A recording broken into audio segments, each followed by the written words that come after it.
დღეს 8 ნოემბერს ბანკერის დღეა, რომელიც საქართველოში 2001 წლიდან აღინიშნება. აღსანიშნავია, რომ ამ დროისთვის ქართული საბანკო სექტორი 17 კომერციული ბანკითაა წარმოდგენილი, რომელთა ჯამურმა წმინდა მოგებამ 2024 წლის 9 თვის განმავლობაში 2 მილიარდ 300 მილიონი ლარი შეადგინა. ეს მაჩვენებელი წლიურად 255 მილიონი ლარით, ანუ 12.5%-ით გაზრდილი მაჩვენებელია.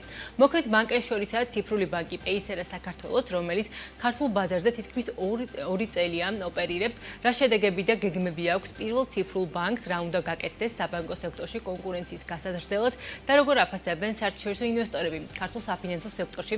დღეს არსებულ ვითარებას თემაზე საუბარს პეისერა ბანკის საქართველოს გენერალურ დირექტორთან დიმიტრი ქუმსიშვილთან ერთად ვაგრძელებთ. მოგესალმებით ბატონო დიმიტრი, დიდი მადლობა რომ ჩვენს გადაცემაში იღებთ მონაწილეობას. მოგესალმებით, ნიცა, მადლობა მოწვევისთვის. ბატონ დიმიტრი, პრინციპში ნელ-ნელა 2024 წელი მიმდინარე წელი იწურება. როგორ შეაფასებდით მიმდინარე წელს საბანკო სექტორის ჭრილში, მათ შორის ბუნებრივია პეისერა ბანკისთვის, რომელიც როგორც ვიცით, პირველი ციფრული ბანკია ქართულ ბაზარზე. საბანკო სექტორი ძალიან კარგად იზრდება მთლიანად ეკონომიკასთან მიმართებაში და ეკონომიკურ ზრდაზე ცოტა მეტი ზრდაც აქვს. თქვენ იცით, რომ აქტივებმა 90 მილიარდზე მეც გადააჭარბა საბანკო სექტორის. თვითონ კომერციული ბანკები არის ძალიან მნიშვნელოვანი მოთამაშე ეკონომიკის განვითარებაში და მათ გარეშე ეკონომიკა ვერ განვითარდება. მე მინდა ყველა ჩემს კოლეგას მეულოცო დღევანდელი დღე, მართლაც მნიშვნელოვანი დღეა და მინდა ვისურვო, რომ რაც შეიძლება წარმატებული ეკონომიკა გქონოდეს ჩვენ ქვეყანაში და მეტის განვითარების შესაძლებლობა გქონოდეს. საინტერესო არის, როგორი არის პირველი ციფრული ბანკის შედეგები, აი ამ დაახლოებით 2 წლიანი ოპერირების ქართულ ბაზარზე. რამდენად შეგვიძლია ვთქვათ, რომ გამართლა იგივე თქვენი მოლოდინები ქართულ ბაზართან მიმართებაში. თქვენი შეფასებით რა ნიშის დაკავება შეძლო ამ დროისთვის პეისერა ბანკმა? ჩვენი მოლოდინები მიყვება იმ გეგმებს, რომელიც ჩვენ მქონდა დღესდღეობით. ჩვენ უფრო ჩამოყალიბდით როგორც B2B სერვისების მიმწოდებლები, იმიტომ რომ სერვისები, რომელიც ჩვენ გვაქვს, ძალიან საინტერესოა მცირე და საშუალო ბიზნესისთვის, ასევე იმპორტიორებისთვის და ექსპორტიორებისთვის, თუმცა რა თქმა უნდა, ყველა ის ადამიანი, რომელიც დაკავშირებულია ევროპასთან და თქვენ იცით, რომ ჩვენი ფესვები ევროპიდან მოდის და ძირითადი ჩვენი კონკურენტული უპირატესობა სწორედ ევროპასთან ურთიერთობაში არის. ყველა ამ მოთამაშისათვის ჩვენ საკმაოდ საინტერესო სერვისები გვაქვს და სწორედ ამ სეგმენტს ვემსახურებით ჩვენ ამ პერიოდის განმავლობაში. რაც შეეხება თვითონ შედეგებს, როგორც უკვე მოგახსენეთ, მიუყვებით იმ გეგმებს, რომელიც ჩვენ გვქონდა. საკმაოდ ბევრი ახალი პროდუქტი წარმოვადგინეთ ბაზარზე, რომელიც ვფიქრობ, რომ ძალიან მნიშვნელოვანი იქნება მათ შორის ჩვენი ქვეყნისათვის. იგივე თქვენ კითხვაში თავიდანვე დასვით, რომ რა შეუწყობს ხელს მათ შორის საბანკო სერვისების გაიაფებას და მათ შორის აი სერვისები, რომელიცაც ჩვენ ახლა წარმოვადგენთ და ეს არის სერვისები, რომელიც ღია ბანკინგზე არის დაფუძნებული. ვფიქრობ, რომ ანგარიშწორების ნაწილში მნიშვნელოვან შეღავათს მისცემს ჩვენს მცირე და საშუალო ბიზნესს და არა მხოლოდ მათ. რა გეგმებია ამასთან დაკავშირებით? სულად რომ ვისაუბროთ, საინტერესოა. აი, ასევე საინტერესოა სასაცხოვ პროდუქტების მიმართულებით თუ აპირებს პეისერა ბანკი გააქტიურებას. სასაცხოვ პროდუქტებს ჩვენ ბაზარზე გამოვიტანთ შემდეგი წლის მარტისთვის, რაც შეეხება ანგარიშწორების ნაწილს. ამ წუთში ჩვენ ძალიან აქტიურად გვთავაზობთ ბაზარს გადახდის ინიცირების სერვისს და გადახდის მოთხოვნის სერვისი. ეს ორი ძალიან კარგი პროდუქტია, რომელიც ჩვენ გვაქვს და რომელმაც პრინციპში უნდა საკმაოდ მნიშვნელოვანი წილი დაიკავოს ანგარიშწორების ნაწილზე. ეს არის ალტერნატივა ბარათებით გადახდის ერთ შემთხვევაში, მაგრამ ბარათების გადახდისგან განსხვავებით ეს არის ბევრად უფრო იაფი, საკმაოდ სწრაფი და რა თქმა უნდა უსაფრთხო გადახდები. რაც შეეხება თავად საბანკო პროდუქტების ფასებს, ხშირად მოგვისმენ ესეთი შეფასება, რომ ძვირია, რაც გარკვეული მხარები, თავად ბიზნესის წარმომადგენლების, ბიზნეს სექტორის ხშირად ამბობს ხოლმე, რომ იგივე სესხი საკმაოდ ძვირი არის მათი შეფასებით ქართულ კომერციულ ბანკებში. თქვენი შეფასებით მათ შორის მარეგულირების მხრიდან, ეროვნული ბანკის მხრიდან რა ნაბიჯები უნდა გადაიდგას იმისთვის, რომ თუნდაც მეტი კონკურენცია მივიღოთ ბაზარზე, რადგან ვიცით, რომ ახლა არის ხო კონცენტრირებული ჩვენი ბაზარი ორი დიდი მსხვილი მოთამაშის პირობებში და თუნდაც სხვადასხვა ტიპის სერვისები და მომსახურება გაიაფთეს, იქნება ეს სასესხო პროდუქტები თუ სხვა ტიპის იგივე გადახდების მიმართულება.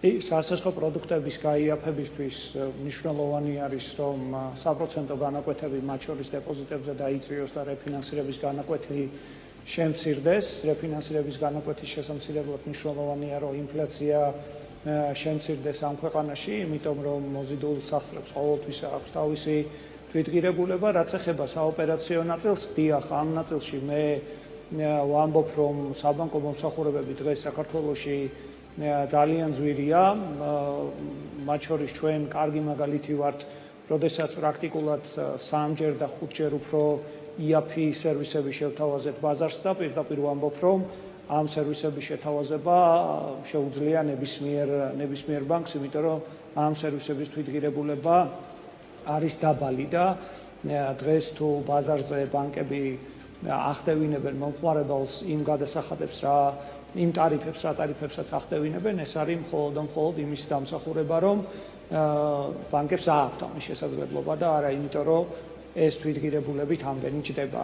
მაგალითისათვის ჩვენ დღეს ევროში გადარიცხვებს ვაკეთებთ მყისიერად და ის ღირს 7 евро ჩვენთან, როდესაც სტანდარტულად სხვა ბანკებში სადღაც 25-დან 35 ევრომდე შეიძლება დაჯდეს აღნიშნული გადარიცხვის ტარიფი.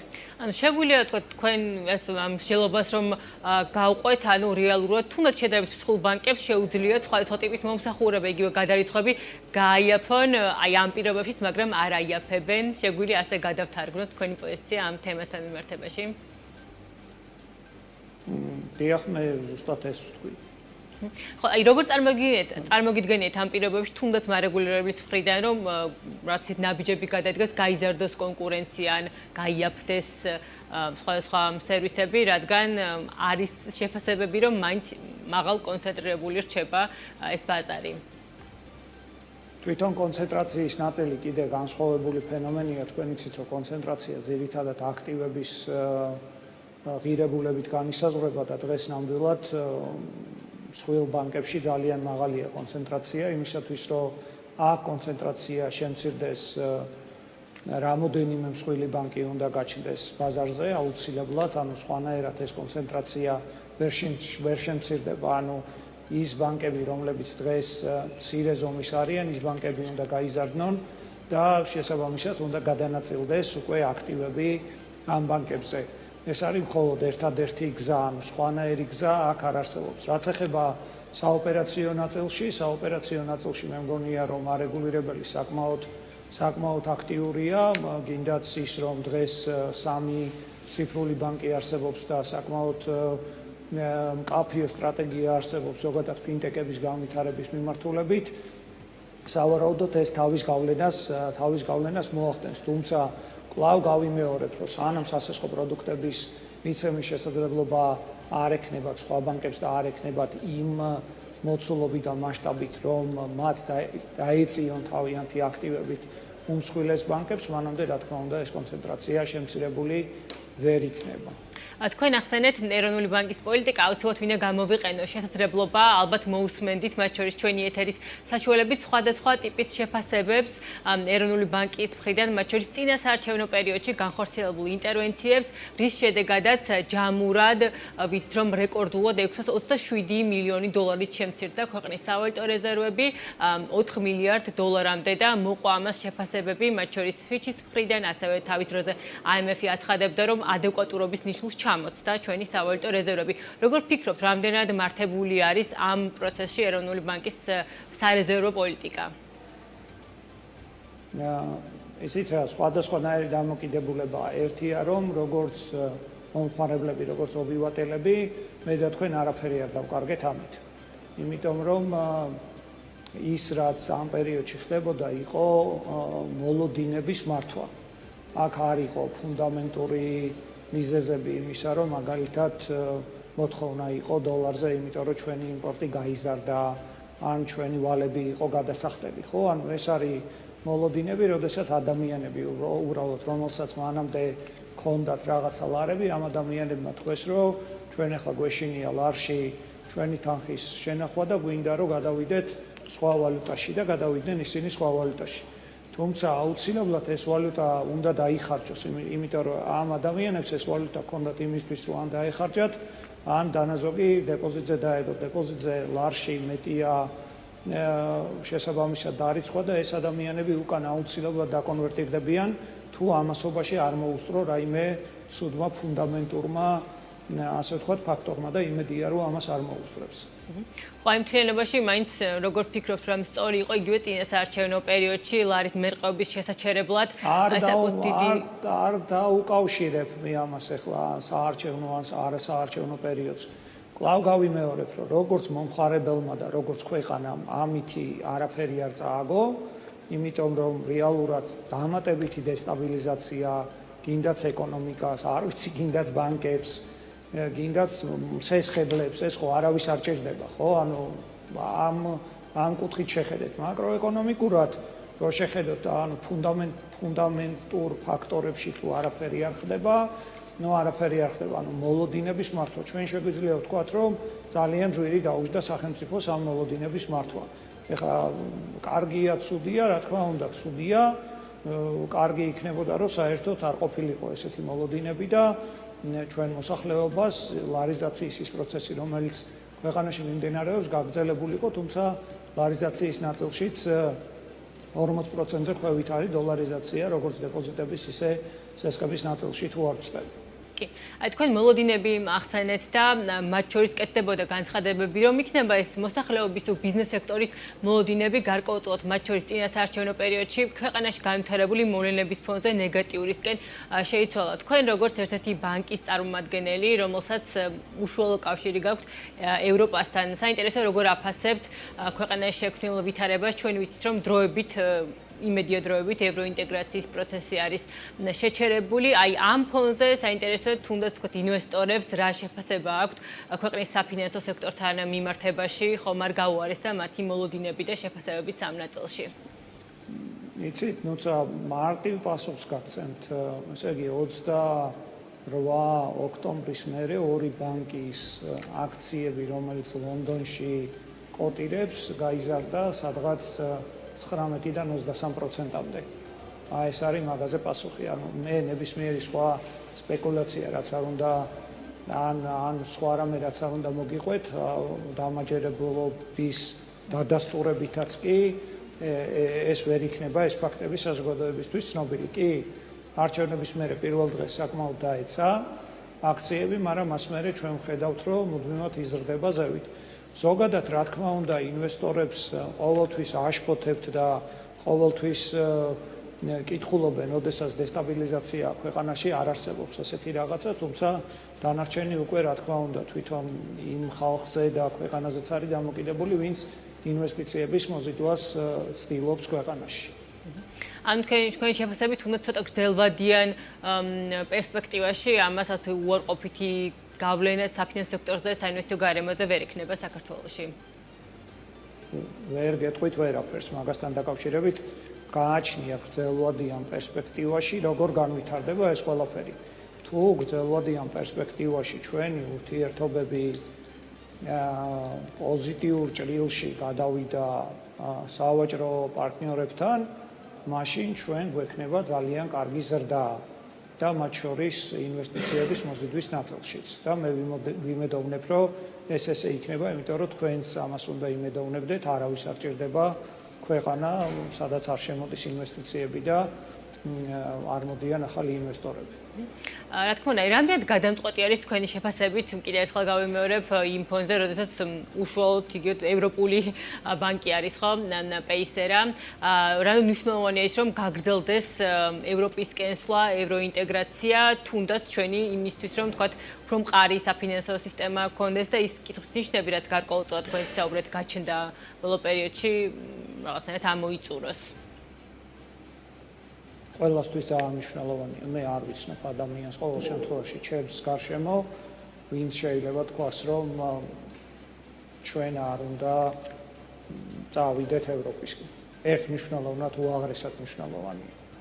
ჩვენი გზაც ევროპაშია, ადგილიც ევროპაშია და ყველანაირი მისწრაფებებითაც ევროპისკენ უნდა წავიაროთ, ანუ სხვა მიმართულება ჩემთვის უცნობია. მე არ ვიცი სხვა მიმართულება. თუმცა ჩვენი პარტნიორებისთვის საერთოდ გაუგებარი იქნება ეს ამბავი. და ძალიან მოკლედ ჩვენი საუბრის ბოლოს თქვენ ახსენეთ, რომ აი კარგი იქნება თქო თუ რაცა ახალი მსხვილი ბანკებით შემოვლენ, ხო ყოველ შემთხვევაში ეს რაც გადაალაგებდა ბაზარს ქვეყანაში. თუ გაქვთ რაიმე ინფორმაცია თუ გსმენიათ ინტერესის შესახებ, რომ რომელიმე ბანკი არის უცხოური ბანკი საქართველოს ბაზარზე შემოსვლით დაინტერესებული. გამომდინარე იქიდან, რომ ამ წუთში ჩვენ ასე ვთქვათ, კაპიტალის გაზრდით ვართ დაინტერესებული, ძალიან ბევრი ინვესტორს ხვდებით და შემიძლია დავადასტურო, რომ ინტერესი საქართველოში, მათ შორის საფინანსო ბაზარზე ინვესტირების არსებობს მიუხედავად მაღალი კონცენტრაციისა, გამომდინარე იქიდან, რომ საქართველოს ინვესტორები მაინც განიხილავენ ხაბად, შეიძლება ჩვენი ადგილობრივი ბაზარი იყოს მცირე, მაგრამ მაინც უყურებენ როგორც ამიერკავკასიის ცენტრად, მაინც უყურებენ ხაბად, რომლიდანაც შესაძლებელია მუშაობა იგივე შუა აზიის ქვეყნებზე და აქედან გამომდინარე, დიახ, ინტერესი არის, ლიცენზირების პირობები კარგი გვაქვს, ამ შემთხვევაში ინვესტორები ხედავენ, რომ რეგულატორი არის მონდომებული, იმიტომ რომ ნამდვილად რეგულატორ შექმნილი აქვს ინოვაციების ლაბორატორია, რომელშიც ძალიან ბევრი კარგი რამე ხდება ბაზრისთვის და ამ შემთხვევაში დიახ, ჩვენ გვაქვს ძალიან ბევრი არგუმენტი, რატომაც ვაინტერესებთ ინვესტორებს ჩვენ ქვეყანაში ინვესტირებისთვის და რა თქმა უნდა, მათაც აქვთ ამისი ინტერესი. თუმცა ეს გრძელვადიანი პერიოდია, ანუ ინვესტორებს ჭირდებათ დიდი პერიოდი იმისათვის, რომ ჩვენ შეგვისწავლონ, ბაზარი შეისწავლონ და საბოლოოდ გადაწყვეტილება მიიღონ ისე რაღაცა კონკრეტულად ერთი მიმართულებით ინვესტირებაში. ძალიან დიდი მადლობა საინტერესო საუბრისთვის. წარმატებები ვუსურვოთ საქართველოს ამ ეკოსისტემასა თქვენს. ბუნებრივია პეისერა ბანკ საქართველოს დიმიტრი ქუმციშვილი პეისერა ბანკის გენერალური დირექტორი იყო ჩვენი სტუმარი.